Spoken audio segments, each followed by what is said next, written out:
আসসালামু আলাইকুম। পদ্মার পাড়ে স্থায়ী জেলেদের মুখে শোনা যায় অনেক গা ছমছমে অভিজ্ঞতার কথা। বিশেষ করে গভীর রাতে যারা মাছ মারতে যায় তাদের কথা শুনে ফিলে চমকে যায়। কয়েকজনের সাথে মুখোমুখি সাক্ষাতে কথা বলে জানতে পারি যে ভোর হবার খানিকক্ষণ আগে নাকি নদীর মোহনায় প্রচুর মাছ পাওয়া যায়। এই লোভে স্থানীয় অনেক জেলেরা ওই সময়টাই বেছে নেয় মাছ ধরার জন্য। যারা ওই সময় মাছ ধরতে গিয়েছে তাদের প্রত্যেকের জীবন কখনো না কখনো একটা অদ্ভুত ঘটনার মুখোমুখি হতে হচ্ছে। ঘটনা খুবই সাধারণ। সবার প্রথমে যার সাথে কথা হলো তার নাম তৈয়ব মাঝি। নিজের ভাইপো হাসানকে নিয়ে তিনি এক রাতে মাছ ধরতে বের হন। রাত ৩টার দিকে হঠাৎ করে নদীতে বাতাস একেবারে থেমে পড়ে। উল্লক্ষ্য নদীর বাতাস বড় যাওয়ার মনে ঝড়ের সুবাস।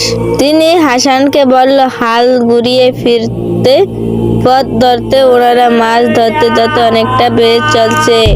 ভেতরে গিয়েছিলেন। হঠাৎ তারা উভয় লক্ষ্য করেন তাদের দেখে প্রায় মাইল খানেক সামনে দিয়ে একটি যাত্রী নৌকা যাচ্ছে। নৌকাটা হয়তো চোখে পড়তো না, কিন্তু অবাক লাগলো কারণ নৌকার ওপর ছাউনির একটা অদ্ভুত রঙের বাতি দেখা যায়। অনেকটা নীলসে আভা বের হচ্ছে। সেই বাতি থেকে মানুষগুলো হয়তো বিপদে পড়তে পারে ভেবে তৈয়ব দ্রুত বৈঠা বেয়ে হাসানের সাহায্যে ওই নৌকার পাশে চলে যান। নৌকার ভেতর উঁকি দিয়ে চমকে ওঠেন তৈয়ব। নৌকায় কোনো মাঝি নেই। তার চেয়ে ভয়ঙ্কর হলো নৌকার পাটাতনে পড়ে আছে এক গাদা লাশ। পুরনো লাশ, পচে গলে আছে। ছাউনির ভিতর এক মস্তরে পড়া হারিকেন আগুন জ্বলছে। তৈয়ব আলীর মুখ দিয়ে চিৎকার বেরিয়ে যায়। চাচাকে চিৎকার করতে দেখে বইটা ফেলে দ্রুত চাচার পাশে চলে আসে হাসান। দেখে তার চাচার মাথা পাশে চলে আসেন, ঘুরে পড়ছে। দৌড়ে গিয়ে কেনামতো চাচার পটনে ঠেকায়। সে সাথে সাথে মাথা উঁচু করে সামনে তাকিয়ে দেখে সেখানে কোনো নৌকা দূরের কোথাও, আশেপাশে ঘন অন্ধকার ছাড়া কিছুই দেখা যাচ্ছে না। অথচ সে নিজে ওই যাত্রী নৌকা ঠেকিয়েছিল। নৌকার ধাক্কার খাবার আওয়াজ পর্যন্ত শুনেছে। ঠিক খানিকখানি বাদেই প্রচণ্ড বাতাস তাদের নৌকায় ডুবু ডুবু হয়ে পড়ে। হাসান দক্ষ ছেলে, ছোটবেলা থেকে নৌকা বেয়ে ওস্তাদ। কোনো মতে চাচার পটনে শুয়ে দিয়ে নৌকা টেনে ঘাটে লাগায়। তৈয়ব আলী টানা ১ সপ্তাহ কথা বলতে পারে নি। এরপর এমনকি রাতে মাছ ধরা ছেড়ে দিয়েছে।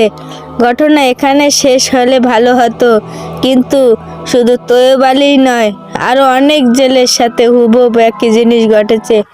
পদ্মার চরে মাঝে মাঝে জেলেরা মাছ ধরতে গিয়ে নিখোঁজ হয়ে যায়। প্রায় নৌকা ডুবির ঘটনা। এর মধ্যে কেন মিল আছে কি? দিন 4 হলো খুন হয়েছে। ও পাড়ার কালাম মিয়ার ছেলে সজীব মিয়া। প্রকাশ্যে দিনে দুপুরে কে বাবা কারা জবাই করে খুন করছে তাকে, এই নিয়ে মামলা হলো। এখানে কাউকে দোষী সাব্যস্ত করতে পারেননি পুলিশ। এদিকে ছেলে খুন হওয়ার পর থেকে কালাম মিয়া অবস্থা খুবই সংকটান। দানা পানি ছেড়ে দিয়ে লোকটি কি বা করবে সে? ববে যে আপন বলতে আর কেউ রইল না। তার সজীব ছেলে হিসেব খুব ভালো এবং নম্র ভদ্র ছিল। কারোর সাথে কোনোদিন ঝগড়া করতে দেখা যায়নি তাকে, তবে অন্যায়ের কখনো প্রশ্রয় দেয়নি সে। এই তো সেদিন খুন হওয়ার আগর মাত্র কয়েকজন ছান্ডা পান্ডা ছেলে লাল শাহের হাত থেকে প্রাণ বাঁচালো যতীন চন্দ্রের কলেজ পড়ুয়া মেয়েটারে। হয়তো সে জের দড়ি খুন হয়ে থাকতে পারে সে। যাকগে বাবা, ওইসব ভেবে আমার আর কাজ নেই। কোনো দিন দেখা যাবে আমাকে খুন করে ফেলে রাখা হয়েছে ওই বড় রাস্তার মোড়ে। তাই বলে কি আমরা চুপ করে বসে থাকবো? অবাক হয়ে সুরেশের কাছে জানতে চাইল ফারুক, তোরা কি করব? আগাছা উফরাতে গিয়ে নিজের ওপর যাব। না বাবা, মরণে আমি ভীষণ ভয় পাই। তার চেয়ে বরং কুলি মানুষ দুবেলা খেটে একবেলা খাবার জোগাড় করব। ওইসব ব্যাপারে মাথা ঘামিয়ে লাভ নেই। আমাদের ফারুক কিছু বলল না, তবে চেহারা দেখে মনে হলো সুরেশের কথাগুলো ঠিক মেনে নিতে পারছে না। রাজপথে বেলায় সুরেশ আর ফারুক স্টেশন থেকে বাড়ির পথে হাঁটছে। এ সময় চৌধুরীদের কলা বাগানের পথে ধরে যাওয়ার সময় হঠাৎ থমকে দাঁড়ালো তারা। বাগানের মাঝখানটায় কেমন যেন খচখচে শব্দ হচ্ছে, গাছের পাতাগুলো কেমন যেন নড়ে চড়ে উঠছে। অবস্থা পর্যবেক্ষণ করে এগিয়ে যেতে চাইলো ফারুক, কিন্তু হাত ধরে আটকে দিল সুরেশ। মাথায় ইশারায় কারে বুঝালো ওখানে যাওয়া ঠিক হবে না, কারণ রাত এখন অনেক, কমসে কম 12টা হবে। তাছাড়া অমাবস্যার রাত, গুটগুটে অন্ধকার, যদি মন্দ কিছু হয়ে যায় তখন। সুরেশের কথা যুক্তি আছে, তাই আর ওদিকে না গিয়ে বাড়ির পথেই পুনরায় চলতে লাগলো তারা। কিছু দূর যাওয়ার পর দুজন মনে হলো কেউ যেন তাদের পিছু নিয়েছে। ফারুক সাহস করে এগিয়ে চলল। সুরেশের কিন্তু প্রচন্ড ভয় হচ্ছে, মনে মনে রাম রাম জপ করা শুরু করে দিয়েছে। শরীরটা যেন ক্রমে অবশ হয়ে যাচ্ছে তার। হাঁটতে গিয়ে পায়ে পায়ে বাড়ি খেয়েও খাচ্ছে না অবস্থা বুঝতে পেরে, তাই সুরেশের কাঁধে হাত চেপে তাকে এগিয়ে নেওয়ার চেষ্টা করলো ফারুক। কিন্তু কিছু দূর যেতেই হঠাৎ মটমট শব্দ করে তাদের একেবারে পায়ের সামনে এসে পড়লো একটা ঝোপঝাড়ের জামের ডাল। তাই থমকে দাঁড়ালো তারা। কলিজাটা কেমন যেন কুঁচকে যেতে চাইলো তাদের। শ্বাস প্রশ্বাস যেন থেমে গেছে ঠেকলো। অনেক কষ্ট করে ভিতর থেকে একটা গরম হাওয়া যেন ঠেলে বের হয়ে আসলো দুজনের। এ সময় ধূপ করে নেমে পড়লো বৃষ্টি, সাথে বয়ে চললো ভীষণ ঝড়। একেবারে গাছপালা ভেঙে পড়ার মতো দশা। অবস্থা বেগতিক দেখে তাই দৌড় লাগালো তারা। হাঁপাতে হাঁপাতে এসে উঠলো চেয়ারম্যান বাড়িতে, কিন্তু রাত বেশি হওয়াতে ঘুমিয়ে পড়ছে সবাই। এমন কি করবে তারা? সুরেশ জিজ্ঞেস করলো। ফারুক কিছুই না বলে তারা গড়ি দিয়ে এগিয়ে চললো কামলা বাচ্চুর ঘরের দিকে।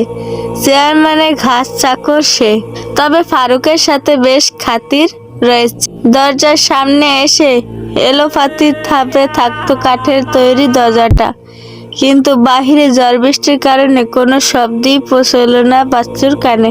তার ওপর কাঁচা ঘুম। এই ঘুম কি এত সহজে ভাঙে? এভাবে কিছুক্ষণ ডাকার পর কোনো সাড়া শব্দ না পেয়ে জানালাটার কাছে গেল তারা। ধাক্কা দিতেই খট করে খুলে গেল সেটি।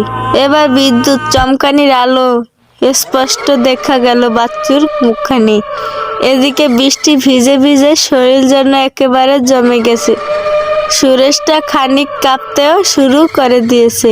তাই আর দেরি না করে হাতের মুঠিতে কিছু একটা পানি নিয়ে ফারুককে ছুঁড়ে মারলো। বাচ্চুর দিকে পানির সাথে সাথে পরশ পেতেই আচমকা জেগে উঠলো সে। উঠে বিছানার দিকে তাকালো এবং কিন্তু অন্ধকারে কিছুই দেখা যাচ্ছে না। তাই হাতের অবস্থা বুঝতে চাইলো। কি আবারও বিছানায় পেশাব করে দিয়েছে সে। মনে মনে ভাবলো, হারান কবর জটাকে ভালো করে টাইট দিতে হবে। বেটা আমার সাথে বিটলামি, ভেজালো ওষুধ দাও না।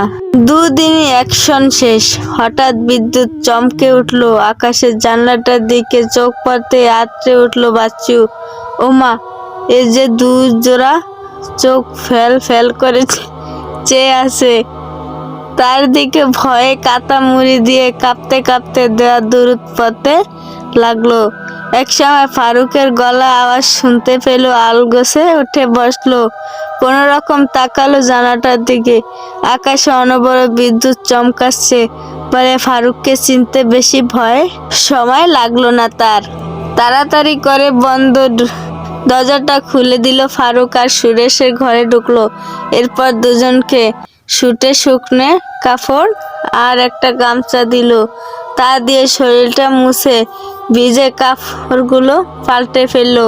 তারা ইতিমধ্যে বাচ্চু তার হারিকেনটা প্রদীপ জ্বালিয়ে দিয়েছে। এবার বল, এত রাতে তোমরা কোথা থেকে? অবাক হয়ে জিজ্ঞেস করলো বাচ্চু। আর বলো না ভাই, কাজ সেরে স্টেশন দিয়ে ফিরছিলাম, কিন্তু চৌধুরীর কলা বাগানটা আসতে কিসব কাণ্ড কারখানা ঘটতে লাগলো। সুরেশে ভয়ে কাট, আমি কম ভয় পাইনি। এর মধ্যে বৃষ্টি আর ঝড় শুরু হলো। কোনো রকম দৌড়ে তোমার কাছে এলাম। বেশ করেছো, এখন শুয়ে পড়তে দেখি। সকাল নিবু নিবু করে শুয়ে পড়লাম। তারা বাইরে তখনও ঝড় বৃষ্টি, বিদ্যুৎ চমকানি, পাশাপাশি ক্ষণে ক্ষণে শোনা যাচ্ছে গুরুম গুরুম মেঘেদের চিৎকার। যাই হোক, ভোরের আলো ফুটতেই ফারুক আর সুরেশ বাচ্চু কাছ থেকে বিদায় নিয়ে রওনা দিল বাড়ির দিকে। চৌধুরী বাগানটার পাশ দিয়ে যাওয়ার সময় হঠাৎ মনে পড়ল গত রাতের কথা। তাই কৌতূহল বশত বাগানে ঢুকলো তারা। ঢুকে দেখলো চৌধুরী ক্ষতবিক্ষত লাশ ফেলে চমকে গেল তাদের সুরেশ তা দেখি বিকট চিৎকার মেরে বসলো। ফারুক কোনো রকমে তার মুখ চেপে ধরে সেখান থেকে কেটে পড়লো। যত তাড়াতাড়ি সম্ভব বাড়ি ফিরে দুজনে নিম পাতার গোসল মেশানো গরম পানি দিয়ে গোসল সেরে নিল। কিন্তু আসল ঘটনা চেপে গেল সবার কাছে।